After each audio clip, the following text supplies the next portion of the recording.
Friends, welcome to back my YouTube channel. Friends, आज की इस वीडियो में हम आप लोगों के साथ शेयर करने वाले हैं 36 साइज का back neck blouse design cutting and stitching full video. यदि आप इस डिज़ाइन को अपने लिए बनाना चाहते हैं, कटिंग स्टिचिंग करना चाहते हैं तो वीडियो को पूरा ज़रूर देखिएगा। चलिए वीडियो को स्टार्ट करते हैं। तो फ्रेंड्स, कटिंग करने के लिए, ब्लाउज़ को बनाने के लिए हमें दो फैब्रिक की बहुत ज़्यादा ज़रूरी होती है, जो कि हमारा मेन फैब्रिक और अस्तर का कपड़ा। तो मैंने यहाँ पे मेन फैब्रिक के ऊपर अस्तर वाले कपड़े को रख लिया। मेजरमेंट देख लेते हैं। 14 इंच मैंने यहाँ पे टोटल लंबाई रखा है। शोल्डर एंड आर्म 5.5 इंच है। चेस्ट हमारा 10.5 इंच है और कमर हमारा 10 इंच है। आप अपने मेजरमेंट के अकॉर्डिंग मेजरमेंट को लीजिएगा। ऊपर से गले की चौड़ाई 2.5 इंच पे मार्क करेंगे और उसकी टोटल लंबाई 10.5 इंच पे मार्क करेंगे। नीचे से गले की चौड़ाई 3 इंच पे मार्क करके यहाँ पे सिंपल सा लाइन ड्रॉ करके बॉक्स क्रिएट करेंगे। फाइनली हमें यहाँ पे गले का शेप ड्रॉ करना है, तो उसके लिए पहले हमें दोनों साइड से बॉक्स को क्रिएट कर लेंगे। इस तरीके से हाथों की मदद से फोल्ड करके सेंटर से इस तरीके से पलट लेना है। फिर हमें यहाँ पे गले का शेप इस तरीके से ड्रॉ करेंगे। तो मैंने यहाँ पे पहले साइड से हल्का राउंड साइड में इस तरीके से बनाया है और एक पेपर पेस्टिंग को ले लेना है सेंटर से फोल्ड करके इस तरीके से। और फिर हमारा जो अस्तर वाले कपड़े के ऊपर गले का शेप ड्रॉ है उसे इसमें कवर करना है। तो मैंने यहाँ पे पेंसिल की मदद से बना करके कंप्लीट कर लिया है।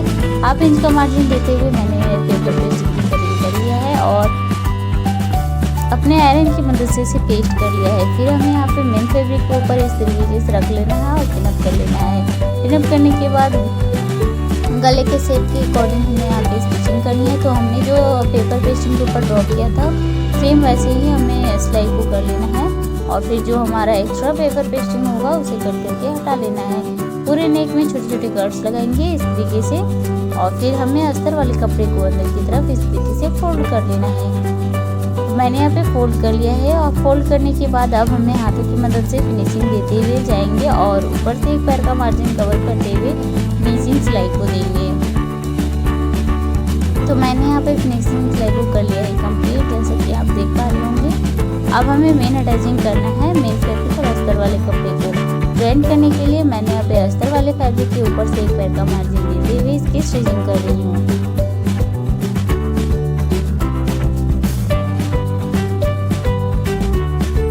पहले साइड से मैंने यहाँ पे अटैच कर लिया है। अब सेम प्रोसेस से दूसरे साइड से भी इस तरीके से अटैच करूँगी। अटैच करने के बाद एक्स्ट्रा फैब्रिक जो हमारा होगा उसे कट करके साइड कर लेंगे। कटिंग करने के बाद अब हमें यहाँ पे कमर की टक्स लगाने हैं। तो जैसे हम लोग नॉर्मल ब्लाउज में कमर की टक्स लगाते हैं बिल्कुल वैसे ही हमें यहाँ पे लगाना है। कमर के टक्स को लगाने के बाद कमर पट्टी ऐड करेंगे। तो यहाँ पे अस्तर वाले कपड़े को 2 इंच की चौड़ाई पर ले लीजिएगा, हाफ इंच सिलाई कर लीजिएगा फोल्ड करके। फिर हमें यहाँ पे मेन फैब्रिक के साथ इस तरीके से रखना है। हाफ इंच का मार्जिन कवर करते हुए सिलाई करेंगे और एक्स्ट्रा फैब्रिक को कट करेंगे। सिलाई करने के बाद अस्तर वाले कपड़े के ऊपर से इस तरीके से पलट करके सिलाई लगाना है और फिर हमें अस्तर वाले फैब्रिक को अंदर की तरफ रख देना है। अब हमें यहाँ पे ब्लाउज की पैटर्न से डिज़ाइन को बनाने, तो उसके लिए मैंने यहाँ पे अदर कलर का फैब्रिक लिया है जिसकी लंबाई चौड़ाई 3 इंच का है।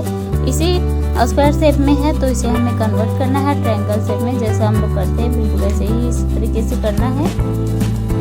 तो मैंने यहाँ पे सिलाई को किया है। अब ऐसे अलग अलग पैटर्न्स में चेंज कर लेंगे। फिर हमें इस ट्रायंगल वाले शेप को लेना है, दोनों कॉर्नर को हाफ राउंड में मिलाना है इस तरीके से और फिर इसका नया लुक देना है। तो मैंने यहाँ पे एक और नया पैटर्न बना लिया है। इसे अलग अलग पीसेस में कट करके इसे क्लीन कर लेंगे। ऐसे ही ढेर सारे पीसेस को बना करके तैयार कर लीजिएगा। मैंने यहाँ पे इसे बना करके तैयार कर लिया है। अब इसे ऐड करना है अपने इस ब्लाउज में।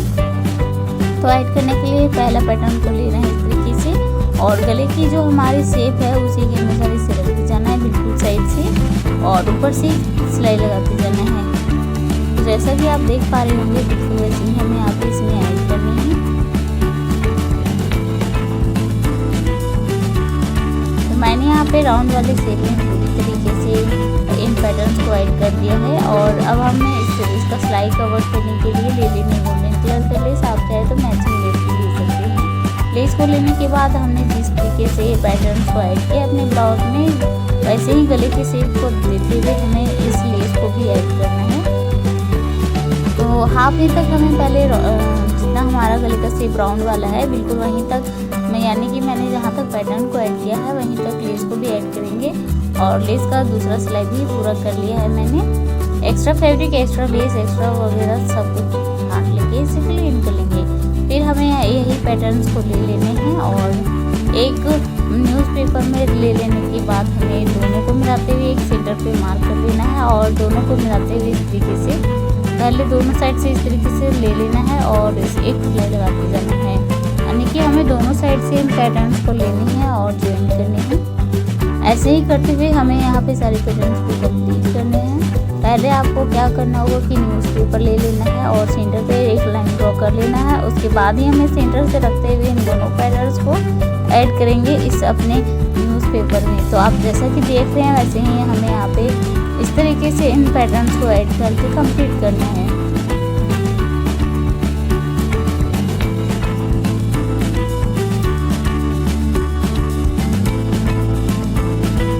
तो मैंने यहाँ पे सारे पैटर्न्स को ऐड कर लिया है जैसा कि आप देख पा रहे होंगे।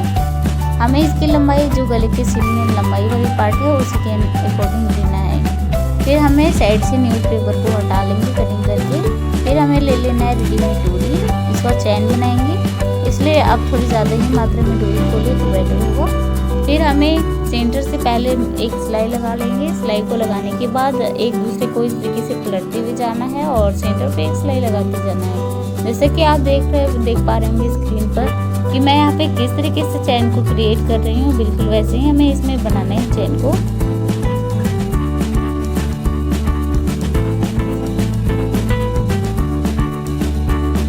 आप यहाँ पे चाहें तो फैब्रिक का भी चैन बना सकते हैं रेडीमेड डोरी की जगह पर, लेकिन रेडीमेड डोरी मैंने यहाँ इसलिए लिया है क्योंकि हमने यहाँ फैब्रिक ऑलरेडी यूज़ कर लिया है और फिर हमारा लुक थोड़ा बेटर नहीं आता है। पत्ता बनाने के लिए मैंने यहाँ पे रेडीमेड डोरी का यूज़ की हूँ। अब हमें यहाँ पे रेडीमेड डोरी और फैब्रिक का लटकन बनाना है इस तरीके से। दोनों डोरी के दोनों साइड से हमें लटकन बनाने हैं, इसे ज्वाइंट ही रहने देना है। तो इस तरीके से दोनों तैयार कर लेने हैं। मैंने यहाँ पे दोनों लुक को बना करके तैयार कर लिया है। दोनों को इस तरीके से ज्वाइन कर करके एक सिलाई का टक्स लगा लेना है।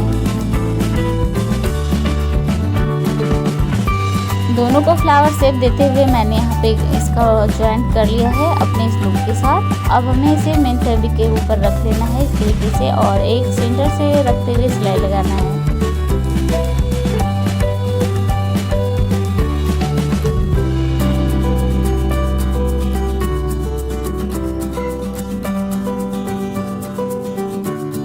हमारे यहाँ पे थोड़ा फैब्रिक बढ़ रहा था इसलिए मैंने वहाँ पे इसे कट करके ऊपर साइड से कर लिया है। आप भी मैनेज कर लीजिएगा।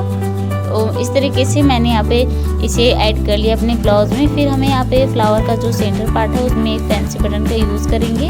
अब हमें ले लेने हैं मोती बड़े साइज में गोल्डन कलर की और जो पैटर्न्स को मैंने यहाँ पे बनाया है उसे ऐड करते जाना है अपने इस ब्लाउज में। सेंटर पार्ट में रखते हुए कॉर्नर वाला जो पार्ट है वहीं पे इसे रखते जाएंगे और एक सिलाई लगाते जाएंगे। इसी तरीके से यहाँ पे पूरे पैटर्न्स में कंप्लीट करना है। फिर हमने जो चैन बनाया था साइड से उसके चैन के ऊपर भी इन मोतियों को ऐड करना है और इसी तरीके से ऐड करते हुए हमें यहाँ पे फिलअप कर लेना है पूरी चेन को।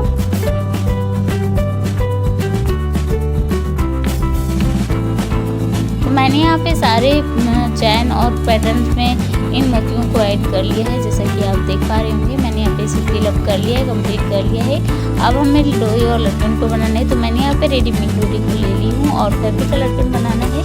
आप चाहे तो यहाँ पे रेडीमेड लटकन या फैब्रिक का हेवी लटकन भी बना सकते हैं। मैं यहाँ पे नॉर्मल लटकन ही बना रही हूँ।